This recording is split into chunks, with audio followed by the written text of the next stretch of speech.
What happens when the bond you swore in blood is shattered by betrayal? In the mists of Norse forests, vengeance awakens, curses unfold, and redemption demands a price. Tonight, we unravel a saga that echoes into 2026, where ancient karmic lessons meet modern resilience. In the Old North, where fog clings to pines and the sea remembers every oath, two men swore a pact in blood.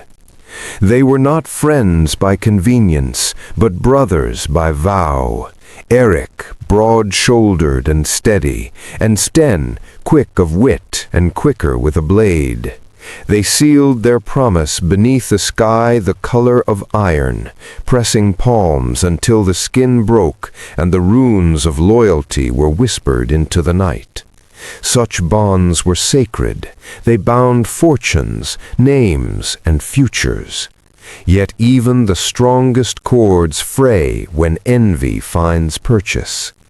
It began with a small thing, a favor withheld, a jest taken as a slight. Then a bride's glance that lingered too long, a harvest shared unevenly, a rumor fed by a jealous tongue. Betrayal rarely arrives as thunder. It is a slow rot, a whisper that becomes a blade. Sten's choice was not a single act, but a series of small betrayals that accumulated like frost until the heart cracked. He took what was not his to take, honor, trust, the woman Eirik loved, and wrapped his treachery in the cloak of necessity. When Eirik discovered the truth, the world narrowed to a single terrible clarity. The oath that had once been a shield now felt like a chain.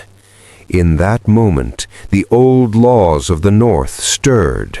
The Norns who weave fate do not ignore broken vows, they mark them.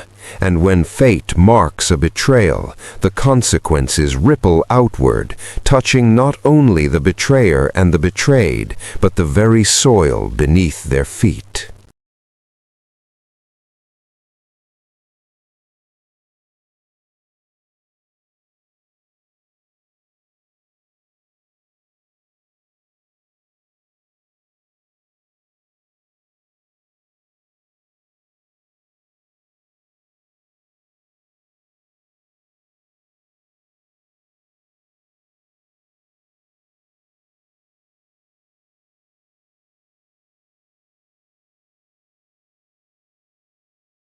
Sten's triumph was immediate and intoxicating.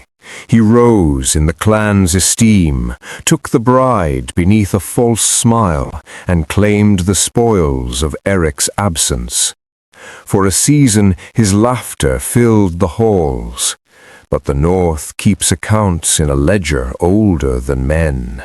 The Norns do not rush, they weave patiently. A curse, when spun, is subtle at first, small misfortunes that gather like storm clouds. Sten's cattle fell ill in the night, his best blade dulled inexplicably. Allies who once pledged fealty found reasons to leave. Each loss was a stitch in the tapestry of retribution. The curse was not merely punishment, it was a mirror.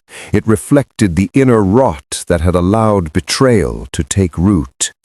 Where Sten had sought quick gain, the world returned slow decay. He tried to bargain with priests and seers, to buy off fate with silver and sacrifice. He carved runes into wood and begged the ravens for mercy. The ravens watched, indifferent, their black eyes like polished stone. In the end, the curse did not break because it was not a thing to be bargained with. It was a consequence of a moral fracture. Meanwhile, Eirik's grief hardened into a different shape. He could have answered with blind fury, with the same cruelty that had been shown to him. Many would have. But the sagas teach that revenge without wisdom is a fire that consumes the hand that strikes. Eirik retreated into the wild places, into the long nights where thought becomes a blade as sharp as steel.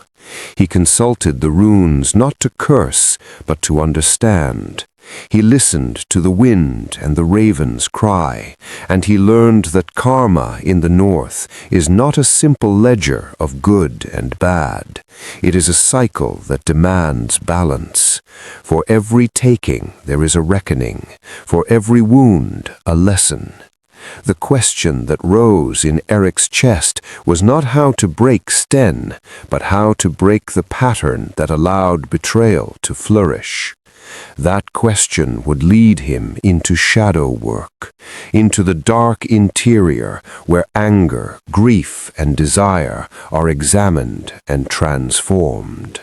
Revenge is a language with many dialects. Some speak it in blood and thunder, others in silence and ruin. Eirik chose a third path, one that required patience and the courage to face his own darkness. He trained his body until pain became a teacher, and he trained his mind until impulse could be observed and not obeyed. In the solitude of the moor, he confronted memories that tasted like iron. The betrayal's sting, the image of Sten's smile, the echo of laughter in halls that once felt like home. He named each feeling, held it up like a rune to the light, and asked what it wanted. Anger wanted justice, grief wanted recognition, pride wanted restoration. Eirik did not deny these impulses. He acknowledged them, then asked a harder question. What would acting on them cost? Shadow work is not denial. It is the deliberate excavation of the parts of ourselves we prefer to hide. It is the willingness to sit with discomfort until it yields meaning. As Eirik practiced restraint, he discovered a strange power, the ability to choose his response. Where once he would have lashed out, he now could act with intention. He used cunning rather than cruelty. He exposed Sten's lies not with a blade, but with evidence and witness, with the quiet testimony of those who had seen the truth. He reclaimed what had been taken by restoring honor through deeds rather than destruction. The clan watched, perplexed, as the betrayed man became neither tyrant nor victim, but a steady force that reshaped the field of conflict. Sten, meanwhile, found himself isolated. The curse had hollowed his victories. His allies' loyalty had been transactional and evaporated when the cost rose. He began to see the shape of his own choices reflected in the ruin around him. In the cold hours, he felt the weight of what he had done. But remorse alone does not undo harm. Redemption requires work, atonement that is visible and sustained. The sagas do not romanticize repentance, they demand proof. Sten's path to redemption, when it began, was slow and humiliating. He returned what he could, mended fences with those he had wronged, and accepted tasks that humbled him. He tended fields, repaired roofs, and listened to the elders without argument. Each small act was a stitch in a new garment of character. The Norns, who had watched the unraveling, began to weave differently.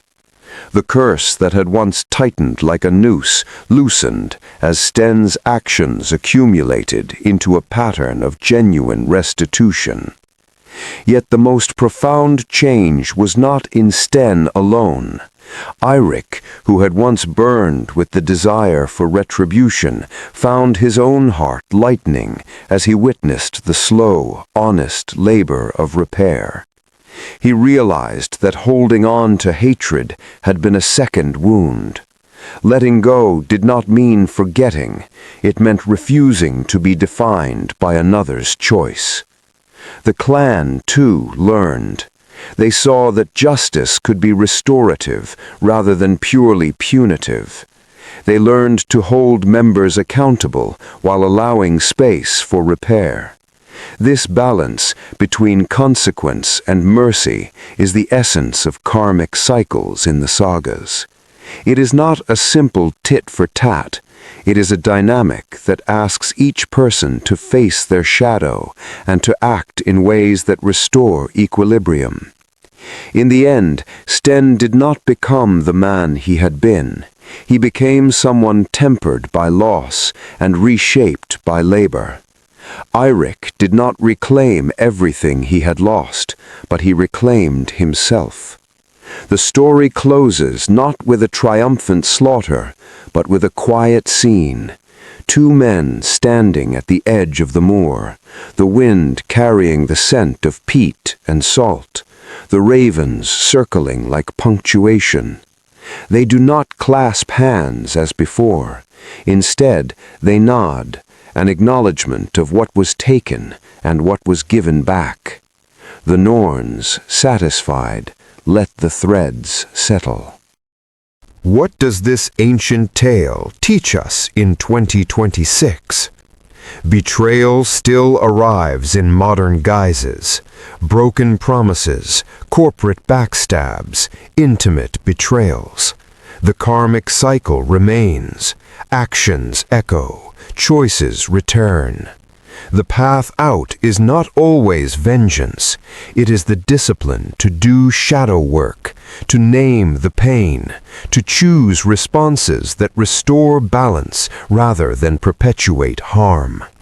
Resilience is not the absence of hurt. It is the capacity to transform hurt into wisdom. Emotional control is not suppression. It is the skill of observing impulses and selecting actions aligned with long-term integrity. If you carry a wound from betrayal, ask, what can I repair? What must I release? Who am I becoming in the process? The sagas do not promise easy answers. They offer a map.